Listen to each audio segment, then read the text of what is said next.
أشهد أن لا إله إلا الله وحده لا شريك له وأشهد أن محمدا عبده ورسوله أما بعد فأعوذ بالله من الشيطان الرجيم بسم الله الرحمن الرحيم ما كان محمد أبا أحد من رجالكم ولكن رسول الله وخاتم النبيين وكان الله بكل شيء عليما۔ سامعین و ناظرین کرام، السلام علیکم ورحمۃ اللہ وبرکاتہ۔ آج کا پروگرام عقیدہ ختم نبوت کے اصل حقیقت کے مضمون پر قسط نمبر 7 کے طور پر پیش کیا جا رہا ہے۔ جماعت احمدیہ کے عقیدہ ختم نبوت کی نسبت سے ایک بہت بڑا اعتراض یہ اٹھایا جاتا ہے کہ دین اسلام مکمل ہو چکا ہے، اب اسلام میں کسی ذلی و بروزی اور امتی نبی کی ضرورت نہ ہے۔ اس کا جواب یہ ہے کہ معترض کا یہ سوال ہی کلی طور پر غلط ہے۔ اس اعتراض کو جذباتی رنگ میں پیش کیا جاتا ہے۔ بظاہر معترض سیدنا حضرت محمد رسول اللہ خاتم الانبیاء صلی اللہ علیہ وسلم قرآن مجید اور اسلام کی محبت اور غیرت کو بطور ہتھیار بروئے کار لا رہا ہوتا ہے، مگر تلخ حقیقت یہ ہے کہ یہ اعتراض تعلیمات اسلام اور زمینی حقائق کے خلاف ہے۔ اس اعتراض کا قدر تفصیلی جواب دینے سے قبل یہ ضروری معلوم ہوتا ہے کہ اس اعتراض کے اندر چھپی ہوئی شرارت کو ظاہر کیا جائے۔ معترض کا مقصد یہ ہوتا ہے کہ اس اعتراض کے ذریعہ سیدنا حضرت مرزا غلام احمد قادیانی علیہ السلام کے دعوی امام مہدی اور مسیح موعود کو خلط ملط کیا جائے۔ معترض یہ کہہ رہا ہوتا ہے کہ سیدنا حضرت محمد رسول اللہ صلی اللہ علیہ وسلم خاتم الانبیاء ہیں اور قرآن مجید خاتم الکتب ہے، اب کسی ذلی بروزی و امتی نبی کی ضرورت نہ ہے، اس لیے سیدنا حضرت مرزا غلام احمد قادیانی علیہ السلام کا کسی قسم کا دعویٰ قابل غور نہ ہے۔ معترض سیدنا حضرت مرزا غلام احمد قادیانی علیہ السلام کے بنیادی دعویٰ امام مہدی و مسیح موعود کو زیر بحث ہی نہیں لاتا۔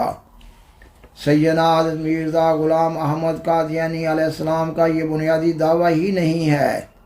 کہ اب اسلام میں ایک نبی کی ضرورت تھی اور آپ وہ نبی ہیں۔ آپ علیہ السلام کا الہام الہی کی بنیاد پر یہ دعویٰ ہے کہ اللہ تعالیٰ نے آپ علیہ السلام کو امام مہدی و مسیح موعود کے منصب جلیلہ پر فائز فرمایا ہے، اور اسلام میں امام مہدی و مسیح موعود کا روحانی مقام امتی نبی کا بیان ہوا ہے، اور امام مہدی و مسیح موعود ہونے کی نسبت سے آپ امتی نبی ہیں، نہ کہ مطلق نبی۔ اور حقیقت یہ ہے کہ مسلمانوں کے مشہور و معروف تمام فرقے اللہ تعالیٰ کے نبی حضرت مسیح عیسیٰ بن مریم علیہ السلام کی آمد ثانی کے منتظر ہیں۔ اگر سیدنا حضرت محمد رسول اللہ صلی اللہ علیہ وسلم کے خاتم الانبیاء اور قرآن مجید کے خاتم الکتب ہونے کا یہ مطلب ہے کہ اب مسلمانوں میں بگاڑ بھی پیدا نہ ہوگا اور مسلمانوں کی اصلاح کے لیے کوئی مصلح ربانی بھی مبعوث نہ ہوگا، تو پھر اللہ تعالیٰ کے نبی حضرت مسیح عیسیٰ بن مریم علیہ السلام کی آمد ثانی کا انتظار کیوں کیا جا رہا ہے، جبکہ قرآن مجید حضرت مسیح عیسیٰ بن مریم علیہ السلام کو بنی اسرائیل کا رسول اور وفات یافتہ قرار دے رہا ہے۔ سامعین و ناظرین کرام، جماعت احمدیہ اور دیگر مسلمانوں کے عقیدہ ختم نبوت کی نوعیت میں بنیادی طور پر کوئی فرق نہ ہے، فرق صرف شخصیت کا ہے۔ آیت خاتم النبیین کی تشریح میں فرق ہے، اور کسی عبارت کی تشریح میں اختلاف کو کسی عبارت کے انکار سے تعبیر کرنا ظلم عظیم ہے۔ لہذا جماعت احمدیہ کو منکر ختم نبوت قرار دینا ایک بہتان عظیم ہے۔ خاکسار نے اس پروگرام کے آغاز میں بیان کیا کہ معترض کا یہ اعتراض تعلیمات اسلام اور زمینی حقائق کے خلاف ہے، کیونکہ سیدنا حضرت محمد رسول اللہ صلی اللہ علیہ وسلم کے خاتم الانبیاء اور قرآن مجید کے خاتم الکتب ہونے کے باوجود اسلام میں ظہور امام مہدی و نزول مسیح موعود کی پیش گوئی موجود ہے۔ اور پھر زمینی حقائق یہ ہیں کہ آپ صلی اللہ علیہ وسلم نے اپنی زندگی میں ہی اپنی نگرانی میں مسلمانوں کو قرآن مجید کی تعلیم دینے کے لیے معلمین کے سلسلہ کو جاری فرمایا۔ آپ صلی اللہ علیہ وسلم کے وصال کے بعد اسلام میں خلافت راشدہ کا سلسلہ چلا، اور خلافت راشدہ کے بعد مسلمانوں کی تعلیم و تربیت کے لیے مجددین، اولیاء اللہ، محدثین، مفسرین، فقہاء اور صوفیہ کا سلسلہ اس آخری زمانہ تک چلتا رہا، اور اس آخری زمانہ کے لیے سیدنا حضرت محمد رسول اللہ صلی اللہ علیہ وسلم کی پیش گوئی موجود ہے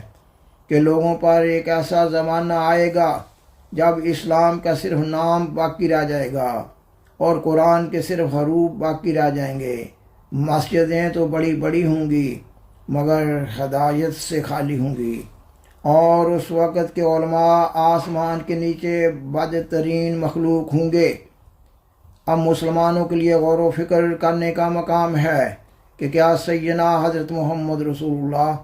خاتم الانبیاء صلی اللہ علیہ وسلم کی یہ پیش گوئی پوری ہوئی یا نہیں ہوئی؟ تعداد کے لحاظ سے اسلام دنیا کا پہلا یا دوسرا بڑا مذہب ہے۔ مسلم دنیا کے پاس بہت بڑی بڑی افواج ہیں۔ مسلم ممالک کے قدرتی وسائل سے مالا مال ہیں، مگر اس کے باوجود مسلمان دنیا میں ذلیل و خوار ہو رہے ہیں۔ مسلمانوں کو دنیا کے مختلف علاقوں میں مبتلا عذاب و آزار کیا جا رہا ہے۔ کئی دہائیوں سے کشمیر اور فلسطین کے مسلمانوں کو گاجر اور مولی کی طرح کاٹا جا رہا ہے اور بھیڑ اور بکریوں کی طرح ذبح کیا جا رہا ہے۔ مسلم دنیا میں نہ کوئی قیادت ہے اور نہ کوئی سیادت ہے اور نہ کوئی آواز ہے۔ وطن عزیز اسلامی جمہوریہ پاکستان کی بات ہی کیا ہے۔ اقوام عالم میں اسلامی جمہوریہ پاکستان اسلام اور سیدنا حضرت محمد رسول اللہ خاتم الانبیاء صلی اللہ علیہ وسلم کا نام بدنام ہو رہا ہے۔ آپ صلی اللہ علیہ وسلم کے زمانہ کے لیے اس زمانہ کے لیے یہ پیش گوئی بھی ہے کہ اللہ تعالیٰ اسلام کو ایسی بے بسی کی حالت میں نہیں چھوڑے گا۔ اللہ تعالیٰ تجدید دین، دفاع اسلام اور اشاعت اسلام اور اسلام کے عالمگیر غالبہ کے لیے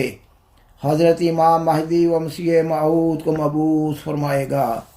جو لوگ یہ سوال اٹھا رہے ہوتے ہیں وہ دراصل ضروریات دین سے غافل اور عقیدہ ظہور امام مہدی و نزول مسیح موعود کا انکار کر رہے ہوتے ہیں۔ سامعین و ناظرین کرام، سیدنا حضرت مرزا غلام احمد قادیانی علیہ السلام اسلام میں امام مہدی و مسیح موعود کی بعثت کی اغراض کے سلسلہ میں اپنی کتاب شہادت القرآن روحانی خزائن جلد 6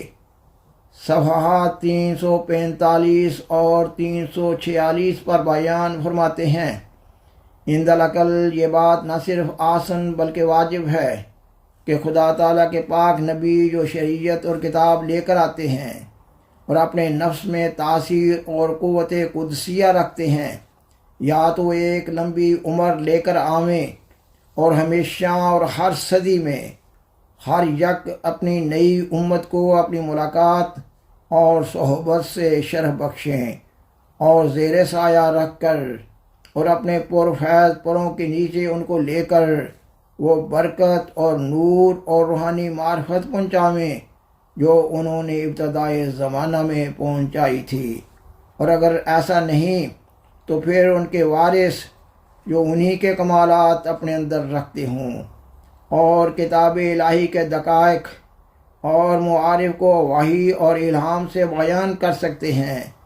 اور منقولات کو مشہودات کے پارایہ میں دکھلا سکتے ہوں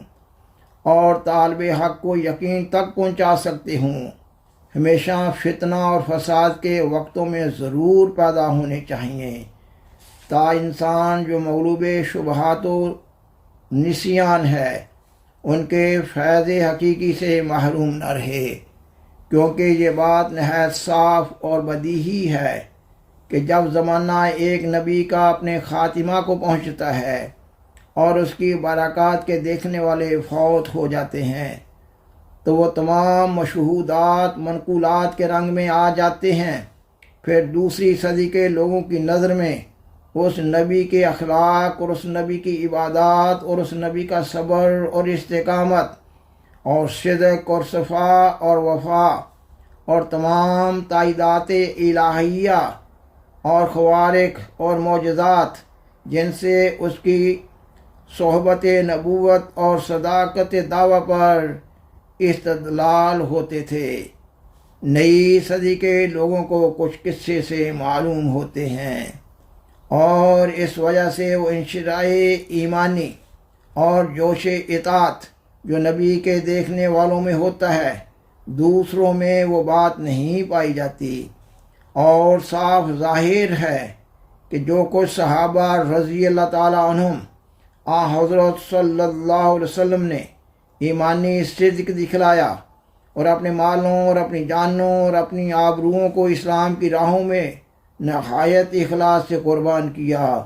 اس کا نمونہ اور صدیوں میں تو کجا خود دوسری صدی کے لوگوں یعنی تابعین میں بھی نہیں پایا گیا۔ اس کی کیا وجہ تھی؟ یہی تو تھی کہ صحابہ رضی اللہ تعالیٰ عنہم نے اس مرد صادق کا منہ دیکھا تھا جس کے عاشق ہونے کی گواہی کفار قریش کے منہ سے بھی بے ساختہ نکل گئی، اور روز کی مناجاتوں اور پایار کے سجدوں کو دیکھ کر حنا فی الاطاعت کی حالت اور کمال محبت اور دل دادگی کے منہ پر روشن نشانیاں اور اس پاک منہ پر نور الہی برستا مشاہدہ کر کے کہتے ہیں عاشقہ محمد علی ربہ، کہ محمد صلی اللہ علیہ وسلم اپنے رب پر عاشق ہو گیا ہے۔ اور پھر صحابہ رضی اللہ تعالیٰ عنہم نے صرف وہ صدق اور محبت اور اخلاص ہی نہیں دیکھا بلکہ اس پیار کے مقابل پر جو ہمارے سید محمد صلی اللہ علیہ وسلم کے دل سے ایک دریا کی طرح جوش مارتا تھا، خدا تعالیٰ کے پیار کو بھی تائیدات خارق عادت کے رنگ میں مشاہدہ کیا۔ تب ان کو پتہ لگ گیا کہ خدا ہے،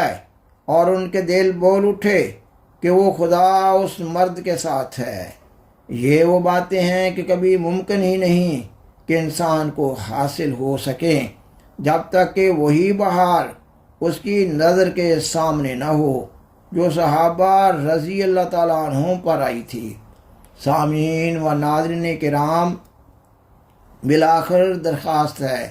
کہ برائے مہربانی اس پروگرام کو لائک کریں اور دوسروں سے شیئر کریں اور عذرائے کرم اس چینل کو سبسکرائب کریں۔ جزاکم اللہ تعالی احسن الجزاء، وآخر دعوانا ان الحمد للہ رب العالمین، والسلام علیکم ورحمۃ اللہ وبرکاتہ۔ شکریہ۔